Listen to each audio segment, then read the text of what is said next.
Café Magic, c'est les news MTG de la semaine et qui interrogent les personnalités magiciennes sur iTunes, Deezer, Spotify, YouTube et Podbean le temps d'un café. Cette semaine, des nouvelles de New Capenna et des merveilleux créateurs de contenu francophone. C'est parti pour l'épisode 97. Ça y est, Kamigawa Neon Dynasty est bien sorti, c'est bien le moment de se plonger dans les cartes, de se plonger dans le lore, de s'entraîner avec les nouveaux decks, car c'est sorti depuis le 18 février. Et non, c'est le moment de se pencher sur le prochain set. En tout cas, c'est la narration que nous impose Wizard of the Coast, parce que cette semaine, il nous a proposé une vidéo de Daily MTG qui commence à montrer un petit peu quelques petites cartes et à faire des previews du prochain set standard qui s'appelle les rues de Nouvelle Capenna. Une fois qu'on a fait le deuil de ce rythme effréné des nouvelles éditions, on peut se concentrer sur ces nouvelles cartes et sur ce nouveau monde qui ont l'air, je dois le dire, tout à fait sympathique. New Capenna, c'est la première fois qu'il y a un set dont le plan est inspiré, le lore est inspiré un peu des États-Unis. On a l'impression que le truc c'est Gangs of New York, ou plutôt un film noir qui se passera à Chicago.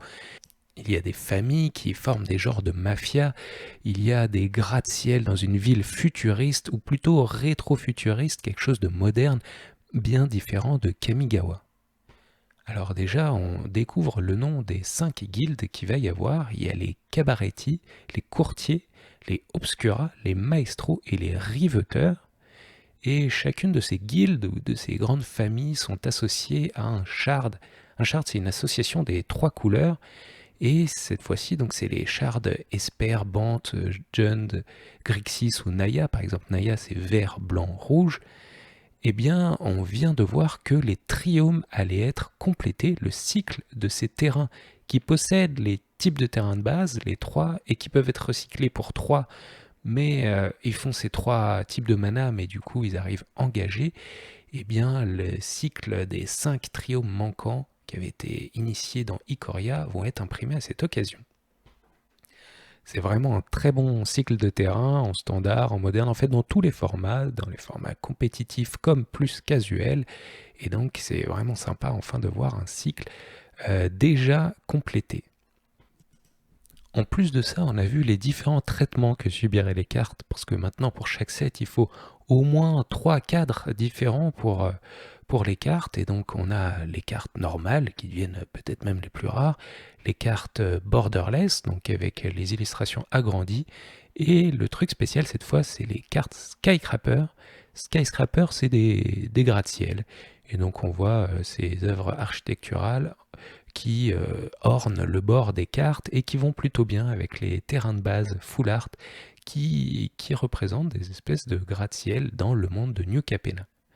Une vibe moderne, art nouveau qui est très sympathique, je dois le dire, ça change beaucoup, ça plaira à certains et moins à d'autres, c'est normal.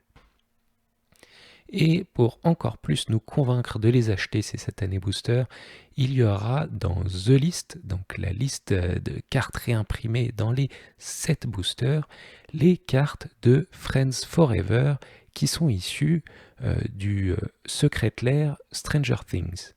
Parce que Stranger Things, donc la série Netflix, a eu un Secret Lair avec donc quelques cartes légendaires qui ont été imprimées, qui sont très puissantes pour le commandeur et pour le duel commandeur. Et cette fois, donc, comme ça avait été annoncé dès le début par ailleurs, elles sont déjà réimprimées mais avec un nom différent. C'est pas comme Godzilla où il y avait le nom de Godzilla et puis en bas le nom de la vraie carte que ça représente. Là, on a vraiment un nouveau nom, mais il faut regarder en tout petit, tout en bas de la carte pour se rendre compte qu'elle a le même numéro de collection que telle carte des Secret Lair. Donc non, vous ne pourrez pas avoir fonctionnellement 2 fois la même carte dans vos decks commandeurs. En tout cas, c'est une bonne manière de réimprimer ces cartes, d'en mettre plus en circulation sans avoir à renégocier à chaque fois les copyrights avec Stranger Things. Si vous aviez investi toutes vos économies dans ce Secret Lair, je suis désolé pour vous, ça ne marchera pas comme ça. En tout cas, ça fait une raison d'acheter ces boosters et de les jouer en commandeur. Puisqu'on parle de finances, je change de sujet pour parler de 2 cartes sortis il y a pas très longtemps et qui sont censés être très très rares et qui visiblement le sont en regardant ce que paye Star City Games pour les obtenir. Vous aviez peut-être entendu parler du Viscéracir, le voyant des viscères imprimé à l'envers. C'est un traitement qui semble être une erreur, mais non, c'est fait exprès. Elle est une carte miroirisée, il faut lire à l'envers, une carte qui est une commune normalement, qui a été jouée en moderne, qui est jouée aussi en commandeur et dans d'autres formats, et il n'y en a que 100, elles sont numérotées de 0 à 100, elles sont ce traitement bizarre à l'envers, et donc elles sont rares. Et bien Star City Games paye en buy list 1000$ pour obtenir cette carte et vont donc la revendre plus cher. Donc eh bien la rareté artificielle, ça marche, cette carte vaut cher, les collectionneurs, réjouissez-vous. Aussi, Hidetsugu, le chaos dévorant, c'est une carte Rakdos, une légende de Kamigawa, qui elle était sortie avec un cadre différent, avec plusieurs couleurs. Vous pouviez avoir dans vos magasins locaux le cadre avec de l'encre jaune, il y a aussi du bleu et du vert, et là plus rare, c'est juste le cadre qui changeait de couleur, même si c'était la même carte et globalement le même cadre. Eh bien le rouge c'est le plus rare, très très rare, et Star City Games, ce grand magasin des États-Unis, paye aussi 1000$ en buy list pour vous l'acheter. Je trouve ça intéressant de suivre ça pour des cartes surtout qui existent pour quasiment rien du tout, d'avoir une version qui est plus chère qu'un Biland. Franchement, je ne sais pas quoi dire de plus, mais c'est un phénomène qui vaut le coup d'observer. Des nouvelles dans notre communauté de créateurs de contenu francophone. Il y a 2 événements particuliers qui, moi, m'ont particulièrement réjoui. D'une part, c'est le retour de l'émission de Bandit Touche pas à mon deck, qui est revenu. Il a fait une émission avec ses chers Thierry Rambois, Val et PL et lui-même, bien sûr. Ils discutent de Kamigawa, alors quel est votre feeling sur ce nouveau set ? Ils débattent sur la fin potentielle de Magic Arena et puis un petit quiz rigolo à la Backseat, une émission que j'aime beaucoup aussi. Ça fait plaisir de voir Bandit qui continue à nous produire pour nous des super émissions. Ensuite, il y a les dates annoncées pour la prochaine saison des Torino Tournament. C'est un circuit de tournois en limité organisé par le streamer de la Creuse Torino et qui sont incroyables dans le sens où c'est gratuit, mais il y a une dotation de 200€ par tournoi. Ça se joue sur Magic Arena, le premier jour en scellé, le deuxième jour en draft. Et c'est un circuit de tournoi qui a commencé à un moment où on ne savait plus où était le Pro Tour. Il n'y avait absolument aucune compétition en limité, donc il y a quelques années, très peu d'années, et Torino était le seul à faire ça. C'est une initiative locale et ça se passe en France, donc profitez-en, c'est vraiment trop beau. En plus, ce dernier a fait une super affiche pour savoir c'est quand ces tournois en 2022, il y en a presque un par mois. Ce week-end, le 5-6 mars, il y a un Torino Tournament, le numéro 2 c'est le 2-3 avril, le 7-8 mai c'est le 3e, après il y en a un en juin, septembre, octobre, novembre et décembre pour un Torino Tournament final de tous les gens qui ont été qualifiés dans les précédents tournois en janvier 2023. Quand je dis que l'avenir de Magic, c'est les initiatives locales, et ben c'est exactement ça, c'est vraiment quelque chose de beau. Il y a des joueurs et des joueuses excellents vraiment qui s'affrontent là-dedans. Je crois que j'ai vu Raphaël Lévy qui a dit qu'il essayerait de se qualifier à ces trucs-là. Merci Torino de nous proposer ça, et vous, allez lui donner du soutien, allez jouer dans ces tournois, et il me semble d'ailleurs que Torino va essayer de se faire qualifier à la Zilan de Zerator. Bonne chance à lui, en tout cas il mérite tout notre soutien. Enfin, je voulais vous parler d'un deck de Legacy qui m'a particulièrement tapé dans l'œil. C'est Peter Vanderham qui nous propose un deck Yorion dernier carré.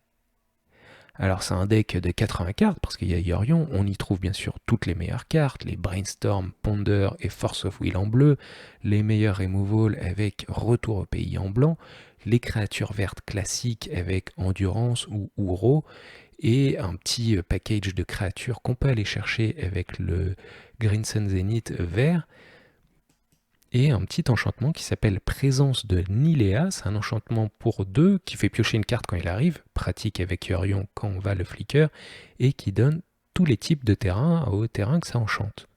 Avec ça, vu qu'on a 80 cartes, on a 27 terrains, et pour gagner, dernier carré. Je ne sais pas si vous connaissez cette carte, elle était dans un préconstruit dans le set Apocalypse à l'époque où elle était sortie. C'est tout simplement un rituel pour un blanc, un bleu, un noir, un rouge et un vert, donc Weberg, qui fait le joueur ciblé perd 2 points de vie pour chaque marais que vous contrôlez. Last End, donc dernier carré, donne des dommages à une créature égale au nombre de montagnes que vous contrôlez. On crée un jeton 1-1 vert saproling pour chaque forêt qu'on a. On gagne 2 points de vie pour chaque plaine. Et enfin, on pioche une carte pour chaque île, puis on discarde, donc ça nous fait des loots. C'est un espèce de cruel ultimatum de toutes les couleurs qui est vraiment un peu absurde et un peu magnifique. Et après avoir midrangisé la game et avoir tout plein de terrain, ça nous permet de gagner grâce à ça. C'est beau parce que c'est une carte absurde qui provoque en moi de la nostalgie. Et finalement, ça nous fait demander est-ce qu'il n'aurait pas aussi bien gagné avec un Wizardrix, mais en tout cas, cette fois, il le fait avec style. Bravo à Peter Van der Ham. Et bien voilà, merci d'avoir écouté Café Magic et à dimanche prochain.